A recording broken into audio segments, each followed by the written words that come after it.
ተመስገን ስለረዳኸኝ ተመስገን ልቤ ውስጥ በብርሃን እንዳለ ስላሳወቀኝ ተመስገን። ይገርመኛል እኔን እኮ ነው ደህና ያደረግ ለኔ እኮ ነው እኔን የሰጠኝ አምላኬ አመሰግናለሁ ተመስገን።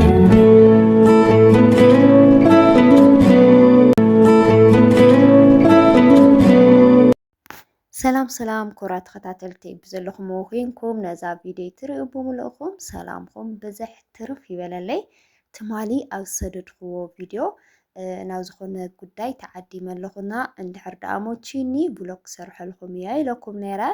እስኪ ሕዚ ሓፃር ብሎግ ሰሪሐ ኣለኹና ምሳይ ሓቢርኩምኒ ክሳዕ መወዳእታ ፅንሑ ማለት እዩ። ንመጀመርታ ግዜ ካብ ዝመፅእ ማለት እዩ ጉዳይ ተዓዲመ እኒአኹና ጉዳይ ናይ መቐለ እንታይ ይመስል ዝብል ከርእየኩም እየ። በርግጥ ኣብዚ ከባቢ ኩሉ ግዜ ፀበል ኢኻ ትዕደም፣ ኩሉ ግዜ በርና ተንኳሕኳሕካ ጉዳይ ኣለዋ፣ ግን ያው ብዙሕ ኣይሕወስን። እዚ ግን ኣጋጣሚ ኮይኑ ናይ ወዲ ዓድና ናይ ወዲ ከባቢና ዝፈልጦ ሰብ ኮይኑሲ እስኪ በቃ ክትሓዋወስ ኢለ እየ ከይደ ነይረ። ደቂ ዓደይ ረኺበ መታዓቢተይ ረኺበ እውን ደስ ይብሉኒ። እስኪ ኣብቲ ጉዳይሲ እንታይ ዓይነት ባህሊ ክፀንሐና ከርእየኩም እየ። ያው መቐለ ጉዳይ ክግበር ናሃለየ መብዛሕትኡ ግዜ ጉዳይ ብቦፌ እዩ። ዓጋመና ከዓ ከምቲ ትፈልጥዎ ዝኾነ ጉዳይ እንድሕር ደኣ ሃልዩ ጥሕሎ እንድሕር ደኣ ዘይብሉ ድምቀት የብሉን። ከምኡ ከዓ 9-10 ዝኾኑ ሰባት ብሓንሳብ ተኣኪብካ ጥሕሎ ብሓደ ትበልዕ፣ ጥሕሎ ምስ ተወድአ ከዓ እንጀራ እውን ሓቢርካ ኢኻ ትበልዕ ኣብ ሓደ ሸሓነ ማለት እዩ። እና ኣነ ትባህል እሱ ብጣዕሚ እዩ ደስ ዝብለኒ ማለት ዝኾነ ሰዓት እማ ቅድሚ መቐለ ምምፀኢሲ ጉዳይ ተዓዲመ ናብ መርዓ መፅየ ነይረ ማለት እዩ። ናይ ቤተሰብ ድሓር ኣብዚ መርዓ ምስ ከድኩ ንመጀመርታ ግዜ ያው ናይ መቐለ ናይ ቦፌ ጉዳይ እየ ሪአ ነይረና። ምስ ከድኩ ናብዚ መርዓስ በበይንኻ ኢኻ ኮፍ ትብል ዝወንበር ተር ኢሉ ነገር ካብ ቦፌኻ ትሕዝ ብቦፌኻ ሒዝካ ከምኢታት ማለት ኢና። ኣነ መጀመርታ ሽዑ ስለ ዘይለመድኩ እንታይ እዩ ተሰሚዑኒ ምንም ናይ መርዓ ድባብ ናይ መርዓ መንፈስ ዘለዎ ኮይኑ ተሰምዐኒ። ከምዚ ዓብዪ ኣኼባ ወይ ከዓ ከምዚ ድሓዘን ነገር ከምኡ ነገር ኮይኑ ተሰሚዑኒ ማለት እዩ። ናዋ እቲ ባህልናስ ኢለ በቃ ፉት ኣቢሎ እዮ ዝበሃልና ይብለኩም። ዝሮ እዚ ማለተይ ግን ያው ስለ ዘይለመድክዎ እምቢ ከምኡ ትፈትው ሰባት ከምኡ ንባህልኩም ሰባት እውን ትህልው ኢኹም። ግን ዝኾነ ነገር እሲ ክሳዕ ዘይለመድካዮ ግዜስ ዝኾነ ፅቡቅ ስምዒት ይፈጥረልካ ማለት እዩ። ዋላ ጥሕሎ እኮ ብከባቢና ጥሕሎ ዘይብሉ ጉዳይ ኣይሓልፈን። ሓደ ሓደ ቦታታት ክትሪኡ ከዓ ጥሕሎ ከም እንታይ እዩ ዝበሃል ከምዚ እንትን ዝመስሎም ከምዚ ብሑቕ ዝመስሎም ሰባት እኒአውና ጥዕም ተቢሎሞ ቦሚስ ዝብሉ ሰባትም ኣጋጢሙኒ ነይሩ እዩ። ግን ያው ኩሉ ክሳዕ ትለምዶ ንዓኻ ሓድሽካዩ ማለት እዩ። እስኪ ንስኻትኩም ከ ባህልኩም ኣብ ዓድኩም ጉዳይ ከመይ እዩ? ብጥሕሎ ዲኹም ተሕልፍዎ ዋላ ብቦፌ ድምቀት ዘለዎ ኸ ኣየን እዩ ትብሉ? ኣብ ኮሜንት ፅሓፉለይ ማለት እዩ። ኣብዚ ክዳነይ ቀያይረ ዘናኒጠ ከመይ ሪኢኹምኒ ዘኒጠ ዶ ትብል ማለት እዩ። እና ከምዚ ኢለ በይነይ ናብ ጉዳይና ከድኹ እየ ቪድዮ ናቀረፅኩ። እዛ ገዛ ብምልክት የንበይ ኣይፈልጣይ ኣበይ ዲቲ ክርስትና ዘሎ ናበልኩ ኢና ጠየቕኩ ዝኸድ ኣለኹ። ኣጋጣሚ ኮይኑ ዝፈልጥዋ ሰባት ረኺበ ጠየቐ ናብዛ ክርስትና ኣትየየ ይብለኩም። ይኸው ዝሰፈርና ከዓ ከምዚ ትሪእዎ ኣለኹም ነዚ ይመስል። ኦ ማይ ጋድ ትሪእዎ ዘለኹም ከመይ እዩ ደስ ዝብለካ ከምዚ ኢልካ ክትሪኦ ብጣዕሚ እዩ ደስ ዝብል ዝመንደርና። ኣብዚ ኣትየ እኒአኹ ኣነ ቦፌ ክፀንሐኒ እየ ተፀብየ ነይረ። ነገር ግን ከምዚ ትሪእዎ ኣለኹም ብባህሊ ዓጋመ ጥሕሎ ምስ እንጀራ ተቐሪቡና ይብለኩም። እወይ ደስ ይብልን ከምዚ ተኣኪብካ ክትበልዕ ገለስ ድባብ እኒአዎ ማለት እዩ።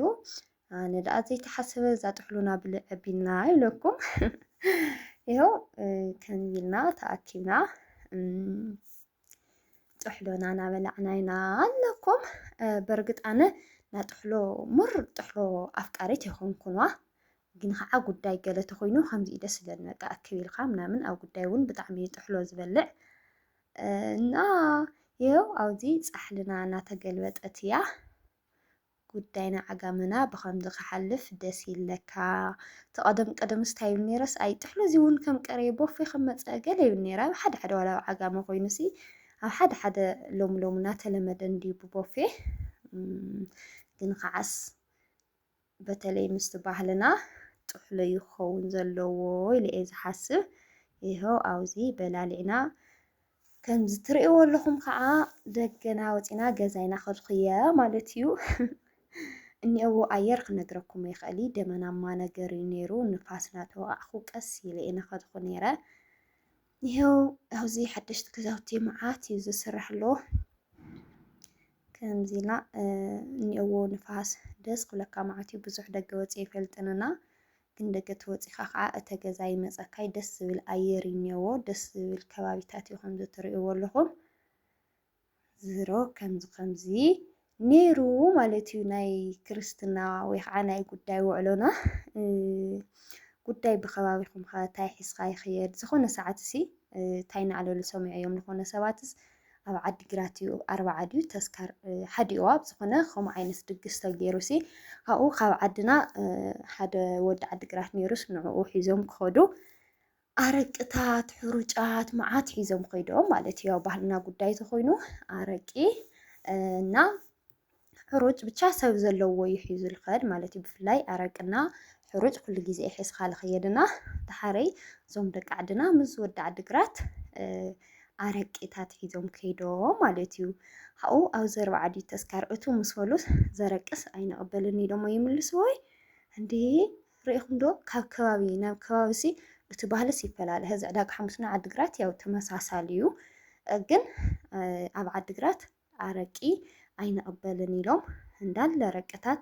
መሊሶምዎ ማለት እዩ ነብሲ ተኮይኑ ወይ 40 ወይ ተስካር ተኮይኑሲ በፍፅም በቃ ትሕዝቶ ኣይንቕበልን ኢሎም ኣውዮም ዞምናትና ከዓ እንዳለ ኣረቂ ሒዞም ዝኸዱ ኣረቆም ሒዞም ተመሊሶም ይብለኩም ብጣዕሚ የተገሪመና ከምኡ ድዩ ዝግበር ኣብ እንታይ ይበሃል ኣብ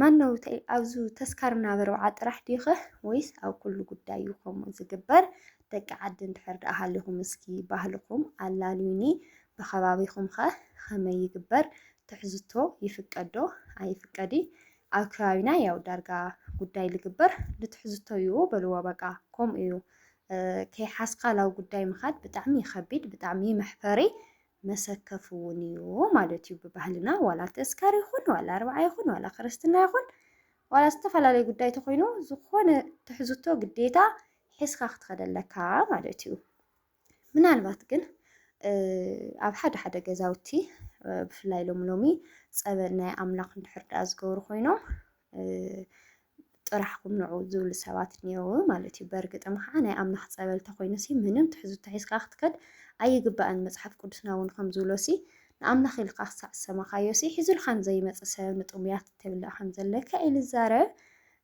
ዝሮ ግን ናይ ዓድና ባህሊ ጉዳይ ብንእሽተኑ ነዚ ይመስል ማለት እዩ ኣብዚ ንፋሰይ ተወቂዐ ገዛይ ንኣተኹየ ዝማዕፀን መንኳሕኳሑ ምንም እዩ ዘይምችካ እምነልዒል እየ ከንኳሕኳሖ ዘለኹ ኢድካ ብጣዕሚ ለሕመካ ዝሮ ግን ኣጋጣሚ ኮይኑ ቀልጢፋ ሰሚዓትኒ ከፊታትኒ ይብለኩም ናይ ሎማዓንቲ ዝነበረ